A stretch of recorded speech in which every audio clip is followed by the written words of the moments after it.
J'aimerais vous parler d'autres saints écologiques, mais ces gens-là n'ont pas été canonisés. Et puis, il se trouve parfois à d'autres moments historiques ou dans d'autres contextes, puis je vais vous partager. Puis là, l'icône que vous voyez, en fait, elle est une icône que j'ai vue à l'église San Bartolomeo à Rome, et ça s'appelle l'icône des nouveaux martyrs, et c'est une icône avec des saints écuméniques. Il y a notamment Martin Luther King Jr., qui était pasteur évangélique. Et puis, il y en a d'autres qui viennent des églises euh, orientales, qui viennent des églises orthodoxes, qui sont catholiques. Et puis, c'est tous des gens qui ont suivi Jésus-Christ, mais qui ne sont pas nécessairement de l'Église catholique. Et ça a donné cette belle icône très riche. Vous pourrez chercher ça sur Internet pour la voir si vous voulez. Donc, je prends cette icône-là maintenant comme exemple pour parler des autres modèles chrétiens écologiques. Je peux commencer par celui-là, John Duns Scotus, qui est un franciscain. Il est originaire d'Irlande ou d'Écosse, ouais, et qui est devenu professeur aux universités d'Oxford, Cambridge, à Paris et Cologne. Selon Scotus, en passant, j'ai lu un peu ses écrits, et puis j'avais mal à la tête. C'est écrit avec une prose moyenâgeuse un peu, là. Et puis, c'est un grand prof d'université, donc je veux dire, il y a un intellect extraordinaire, cet homme-là. Ses écrits sont riches, mais heureusement, j'ai trouvé un résumé. Voilà, voici. Dieu a créé le monde dans la liberté. Dieu est amour. Chaque être particulier de la création est une expression de Dieu à part entière. La création est bonne, et il y a donc une grande espérance pour les humains et le cosmos tout entier. Les humains doivent suivre leur affection pour la justice et leur inclination à vivre en relation mutuelle avec toute la création. Oh, que c'est beau ça comme phrase. En agissant comme saint François, nous suivrons les traces du Christ dans notre monde d'aujourd'hui. Donc, vous voyez, plein Moyen Âge, il est en train de dire on devrait vivre en relation mutuelle avec toute la création. Bon. Il est déjà reconnu au stade de bienheureux, pas encore saint. Raymond Sebon, du moins c'est comme ça qu'on écrit son nom en français, il vient d'Espagne, ou plutôt de Catalogne. C'est un théologien qui a écrit Théologie naturelle, qui procure une solide assise à la fraternité cosmique. Au lieu de restreindre la fraternité à l'humain, Sebon considère que Dieu est le Père de toutes les créatures. Notamment, lorsqu'on récite le Notre Père, pour lui, c'est le Père de toutes les créatures, pas seulement le Père de tous les humains. Son livre a notamment été traduit par Montaigne. Voici un extrait. La première fraternité est celle de l'humain avec toutes les autres choses inférieures, car lui étant créature de Dieu, et elle aussi créature de ce même Dieu, cette origine commune d'un seul Père conclut aussi une générale fraternité de l'humain à toutes les autres créatures. L'autre fraternité est particulière entre les humains, comme étant enfants d'un même Créateur, et chacun de nous étant son image.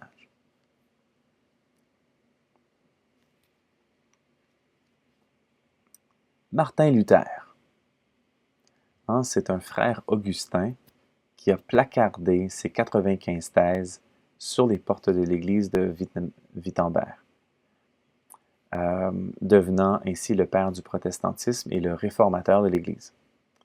Il mentionne la création plusieurs fois dans son livre Propos de table. En toute chose, dans les moindres créatures et de leurs membres, la toute-puissance de Dieu et ses merveilles brillent clairement. Quel homme peut savoir comment Dieu crée et conserve toutes choses et les fait croître? Alors que toutes les créatures de Dieu sont bonnes et par Dieu ont été créées pour le bien, seule l'humanité les rend mauvaises quand elle en abuse.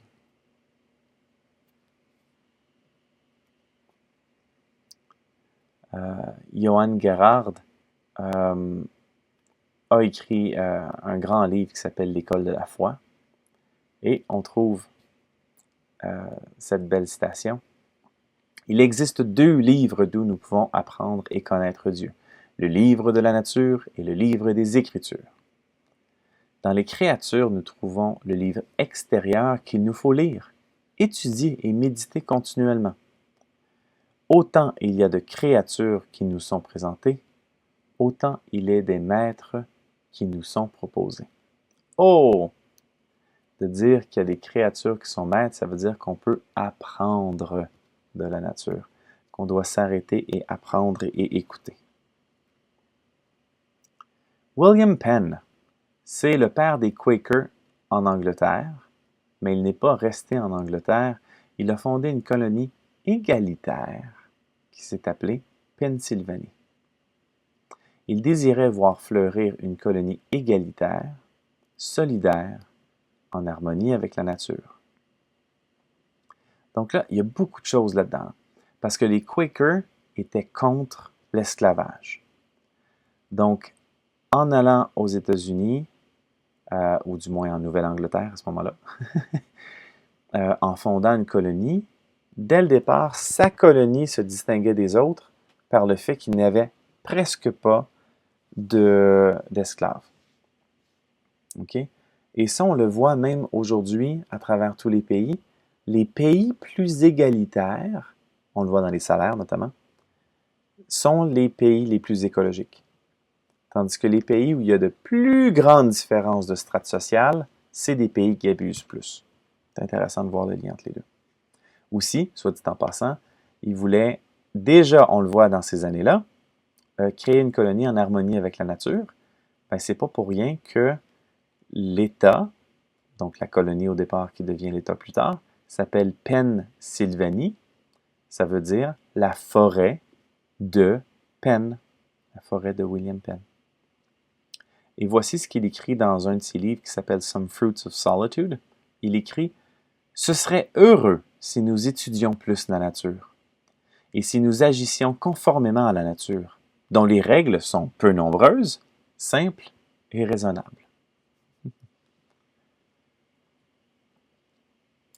Jean-Frédéric Oberlin, en Alsace. Donc, c'était un pasteur protestant alsacien au banc de la Roche. Tout son ministère consistait à surmonter la misère de ses paroissiens dans ce petit terroir défavorisé. Lors d'un mariage, il invitait les couples à planter des tilleuls le long d'un chemin, appelé l'allée des mariés. Il encourageait le compostage des déchets, notamment à l'atelier de tissage. Il interdisait aux bêtes de pâturage de divaguer dans les sous-bois car en broutant les jeunes arbres, il empêchait le renouvellement de la forêt. Il allouait un prix récompensant les économies d'énergie. Économie d'énergie, ici, on parle de chauffer au bois, évidemment.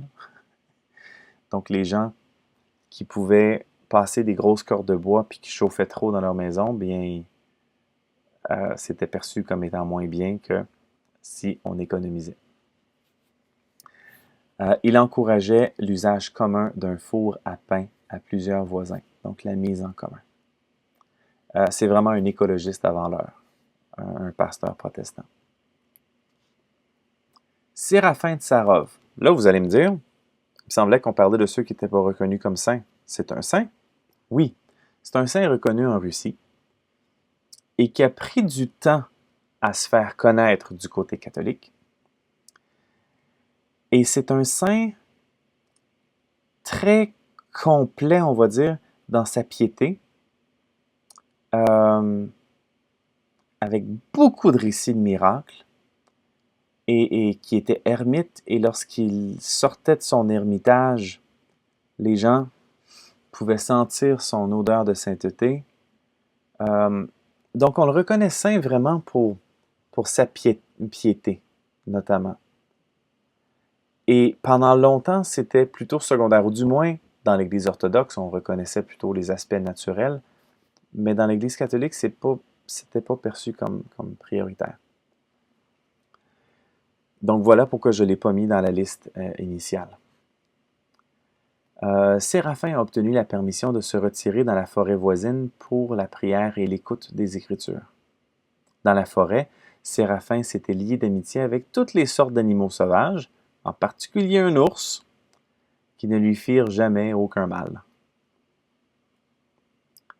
Alors ici, on a une belle image de Séraphin de Sarov, ami d'un ours. John Moore. Et d'ailleurs, il est décédé un 21 avril, ce qui est la veille du jour de la Terre. Il a fait plusieurs écrits, puis notamment c'est lui qui est à l'origine de c'est-à-dire des premiers espaces, des premiers parcs nationaux aux États-Unis. Et ça, c'est génial aussi dans cette histoire-là, parce que si on regardait en Europe, les lieux les plus beaux, les lieux les plus splendides qu'on pouvait retrouver dans les paysages en Europe, c'était des terrains privés qui appartenaient à des rois ou à des aristocrates. Alors, en arrivant en Amérique du Nord, il y a eu un changement de paradigme, vraiment un désir évidemment de démocratie. We the people, la Constitution. Donc, John Moore a eu l'idée que un lieu splendide au niveau naturel devrait être protégé, donc il ne devrait pas y avoir de développement, et devrait être protégé au bénéfice de tous. Son intention était extraordinaire. Il avait une admiration pour les peuples autochtones, mais malheureusement, la création de parcs nationaux a souvent exclu les Autochtones qui pourtant vivaient là en harmonie avec la nature. Et ce qui est arrivé notamment avec Yosemite, le parc national de Yosemite, c'est qu'il voyait une grande richesse naturelle, mais il ne savait pas que la forêt était un peu gérée par les Autochtones. Donc bon, je vous en parle avec un peu de nuance.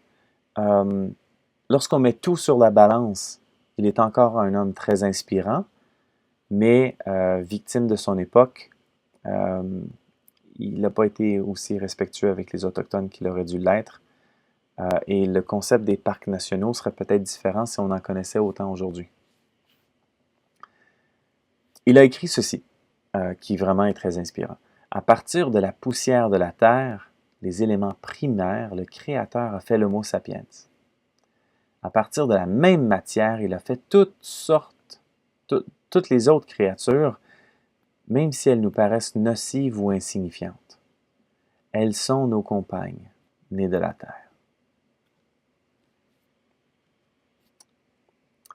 José Gabriel del Rosario Brochero, ou Brochero. Il était surnommé le Cura Gaucho. Il vivait une extrême simplicité de vie, visitait les pauvres et les malades et se déplaçait à dos d'âne. Je l'ai découvert, celui-là, grâce à une étudiante qui était dans un de mes cours, qui vient d'Amérique du Sud, et même d'Argentine spécifiquement.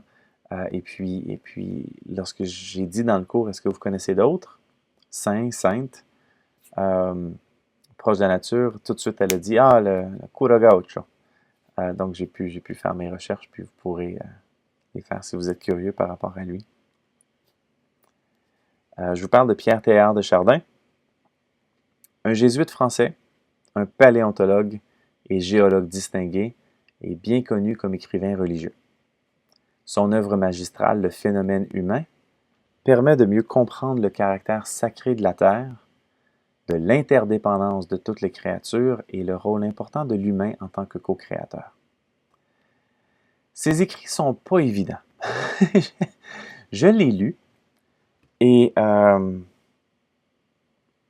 j'essayais de pas trop me casser la tête. Lorsque je lisais ces écrits, premièrement, j'ai étudié un peu en géologie et puis l'évolution. J'ai fait des études qui ont un peu touché ces études scientifiques aussi. Donc, je pouvais un peu comprendre l'intuition où il allait, mais j'essayais simplement de retirer de ses écrits comme une direction ou des nouvelles pensées, sans m'attarder trop aux détails.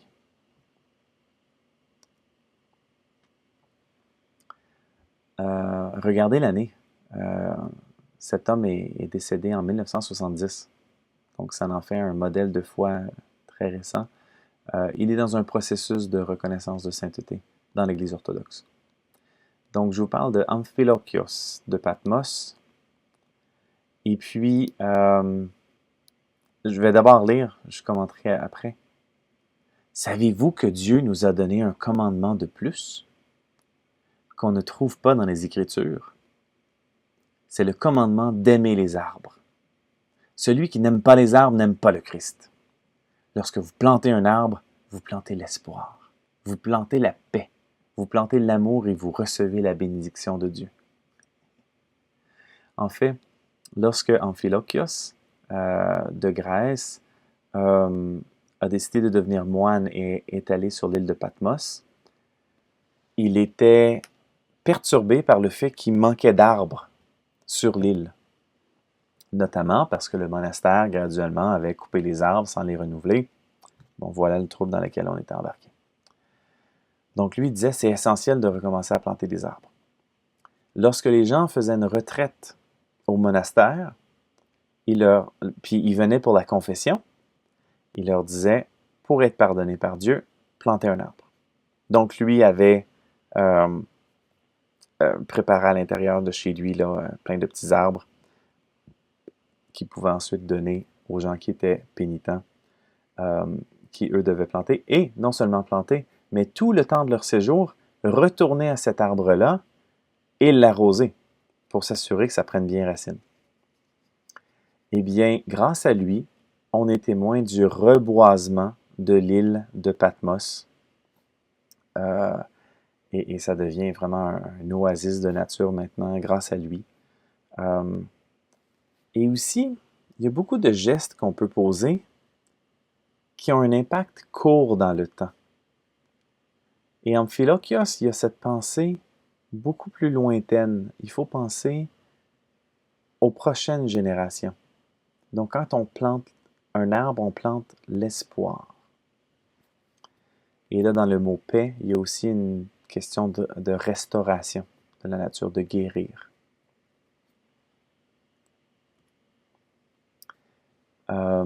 Les moines orthodoxes ont cette réputation d'avoir une relation avec la nature, pas partout nécessairement, mais quand même assez souvent. Ici, on a donc une vraie photo. Donc, c'est pas une image, pas une icône, c'est pas un témoignage comme d'autres que je vous ai montré avant. On a ici un moine orthodoxe quelque part en Serbie qui est là dans la nature avec les ours qui sont les amis. Donc, ça, c'est beau. Toujours cette idée d'odeur de sainteté et que les animaux vivent en fraternité à ce moment-là autour. C'était donc une grande, longue présentation de saints écologiques et même ceux qui ne sont pas nécessairement canonisés mais qui sont inspirants tout de même. Et la liste que j'ai accumulée au cours des années et qui me fait tellement plaisir de vous partager. Maintenant, la question en terminant cette section, c'est comment les saintes et les saints en relation avec la nature inspirent votre propre vie? Parce que il y a eu tous ces saints et saintes que je vous ai racontés, mais maintenant, vous, comment allez-vous aider à guérir notre relation avec la nature? Comment allez-vous vous impliquer? Quel sera le témoignage qu'on fera de vous?